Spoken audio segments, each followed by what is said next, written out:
Hoje é dia da gente conversar sobre cenário internacional com o sociólogo Legene Mirhan, que já está aqui com a gente. Oi, professor, tudo bom? Tudo bom, Thalita? Quanto tempo? Tudo bem por aí? Tudo certo por aqui, saudades de você. E vamos lá, conta pra gente o que é destaque no mundo hoje.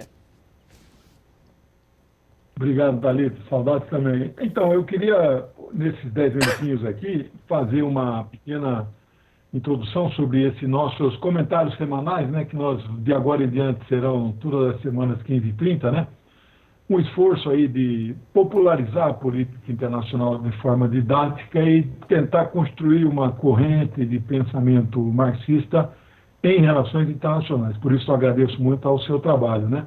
Eu selecionei aqui 4 pequenos comentários, né? Morreu ontem Hosni Mubarak, né? A gente precisa falar alguma coisinha sobre isso, falar um pouco aí sobre a Síria, Líbano e se sobrar algo, a gente comenta sobre o Irã, né? Pode ser, então? Claro, vamos começar com o Mubarak, então. Qual o impacto dessa morte? Então, o Mubarak é daquelas pessoas, a gente diz que a gente nunca deve falar mal de quem já morreu, porque ele não está aqui para se defender, né? Mas é o típico daquela pessoa assim, que a gente fala que já foi tarde, ele muito o Egito, né? Era um presidente, entre aspas, né? O Egito, entre 1954 e 56, quando assume Gamal Abdel Nasser, 1956, passando por Anwar Sadat, que foi de 70 até 81 e de 81 até 2011, Mubarak. O Egito, em 57 anos, teve 3 presidentes. Nenhum eleito de forma democrática. Então, o Mubarak era, nessa linha, o Gamal Abdel Nasser era o melhor de todos, que deixa saudades. Aí o Sadat fez aquele acordo muito criticado de paz com Israel, e depois o Mubarak, a coisa foi piorando demais. Então, o Mubarak já foi tarde e nós esperamos. Agora, o Egito continua seguindo a mesma linha de antes do Mubarak. Então, isso era apenas um registro para não deixar passar em branco essa morte, mas é bom a gente sempre comentar esses fatos, né? Agora, o mais importante hoje no Oriente Médio, Thalita, é a gente entender o que está acontecendo na Síria e no Líbano. A Síria, como a maioria das pessoas acompanha, mesmo sem assim, aquela paixão, aquele interesse e tal que eu gostaria que as pessoas tivessem por política internacional, todo mundo sabe que a Síria vem sendo agredida externamente. A imprensa costuma dizer que lá é uma guerra civil. Os sírios ficam ofendidos quando você usa essa terminologia, e muita gente na imprensa ainda usa, na grande imprensa.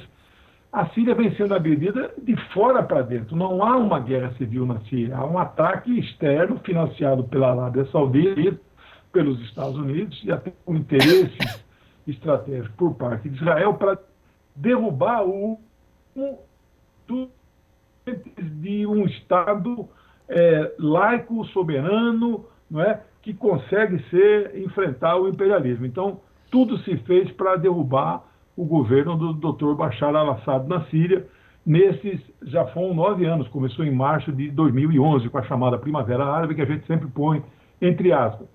Só que está chegando ao fim esse conflito. Ia chegando ao fim esse conflito com uma vitória muito positiva, né, uma consolidação do exército árabe da Síria, né, em inglês SAAR, Syrian Army, Arab Army, né. Eles então praticamente varreram a Síria dos territórios tomados aí pelos terroristas do Estado Islâmico. Só que agora há um problema. Eu mandei algumas imagens aí não sei se vão ser colocadas um mapinha sobre o que está acontecendo na região oeste da Síria, né?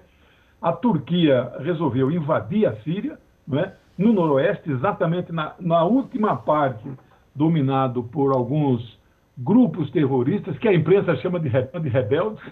Eles são terroristas, mas é rebelde. Aqueles cortadores de cabeça de cristãos, né, eles chamam de rebeldes.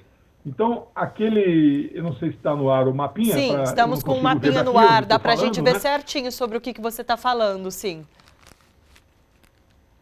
Isso. Então, aí esses pontinhos mais escuros, bem pequenininhos, são chamados Estado Islâmico, que é o que restou daquele grupo que não é nem Estado e não é nem islâmico, porque o Islã não defende aquilo que eles fazem, cortadores de cabeça. Agora, a área verde é a área perigosa, né? Que é a área onde a Turquia ocupou na região de Idlib, né? E, eu não saberia dizer que percentagem da Síria total é isso hoje, mas os meus cálculos é no máximo 15%. E a grande notícia na Síria, e nós estamos vencendo, o exército árabe sírio está derrotando a Turquia, está expulsando o exército turco para as fronteiras bem mais a noroeste, né? Mas a notícia principal da Síria, para a gente já entrar no Líbano, é a limpeza total da rodovia que liga Damasco até Alepo e a libertação do aeroporto de Alepo. Pra você ter uma ideia, Alepo concorre com Damasco como a cidade maior e muito importante na Síria. Minha avó mesmo nasceu lá em Alepo, então é uma cidade muito importante e estratégica. O aeroporto internacional de Alepo voltou a funcionar depois de 9 anos. Essa é a grande notícia da situação política na Síria. E a Rússia está, como sempre esteve, ao lado do governo da Síria, e a Turquia está provocando, inclusive,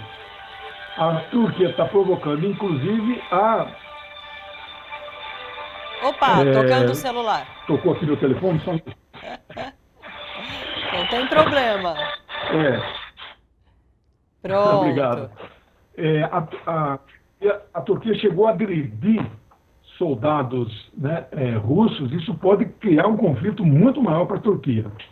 E aí, concluindo o nosso comentário hoje, Thalita, a notícia boa também vem do Líbano, né?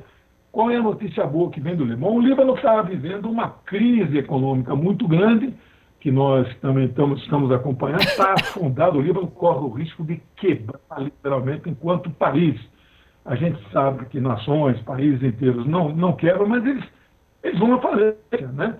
E aí restringe o crédito internacional. Então, o Líbano está pagando por capitalismo montado de forma exacerbada durante esses anos. Essa crise vive uma crise política, ou vivia pelo menos até um mês atrás, incentivado com protestos na população, né, contra o governo, igualzinho parecido com os nossos de 2013. Isso aconteceu no Líbano, isso aconteceu no Iraque, isso aconteceu no Irã, de certa forma, né, diferente da manifestação do Chile, em alguns outros países, assim, onde o povo vai para a rua contra um governo que é os Estados Unidos. Nos países onde os governos não são amigos dos Estados Unidos, interessa aos Estados Unidos que incentivar esse tipo de manifestação para derrubar o governo. E ali, o Líbano, o Iraque, né, a Síria e o Irã fazem parte do chamado Arco da Resistência, que é o bloco de países que hoje enfrenta o imperialismo, né, e dá combate aí aos interesses estadunidenses no Oriente Médio. Então, esses protestos de rua, apesar da crise econômica, esses protestos de rua no Líbano, pelas notícias que nos chegam, eles estão se arrefecendo. Por quê? Temos um novo governo libanês.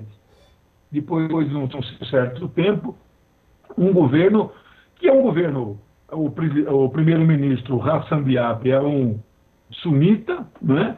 Mas não é um sunita que não tem nada a ver com os Estados Unidos, tem muitos sunitas que têm essa ligação com os Estados Unidos, que conseguiu formar um governo de 20, 22 ministros altamente técnicos, mas nenhum despolitizado. Essa é a questão. O pessoal fala, não, é um governo técnico, não é um governo de partido, não é um governo de pessoas indicadas diretamente pelos partidos, mas que contou com a anuência e a concordância de quais partidos? Os partidos que compõem a frente, a Aliança 8 de Março, que praticamente faz oposição aos interesses dos Estados Unidos dentro do Líbano. Então, isso é uma notícia muito boa. Não há nem algum ministro da outra coligação, chamado 14 de Março, que é pró-Estados Unidos e pró-Israel. Então, o que eles chamam lá de partido de uma coloração, governo de uma coloração só. Então, tem gente do Hezbollah, tem gente do Amal, tem gente da Frente Patriótica Livre, do presidente Michel Aoun. Então, essa é a grande notícia alviçarena. Nós estamos aí torcendo para que este ministério seja estabilizado e consigamos... É um governo, é um ministério de transição, ainda vai ter um outro mais definitivo, mas eu torço para que essa turma aí resista firmemente na luta anti-imperialista. Acho que eram esses comentários, Thalita. Atualizações obrigado. como essa sobre o Oriente Médio você só encontra aqui no Bom para Todos. Professor Legene, muito obrigada pela participação. Obrigado. Até semana que vem.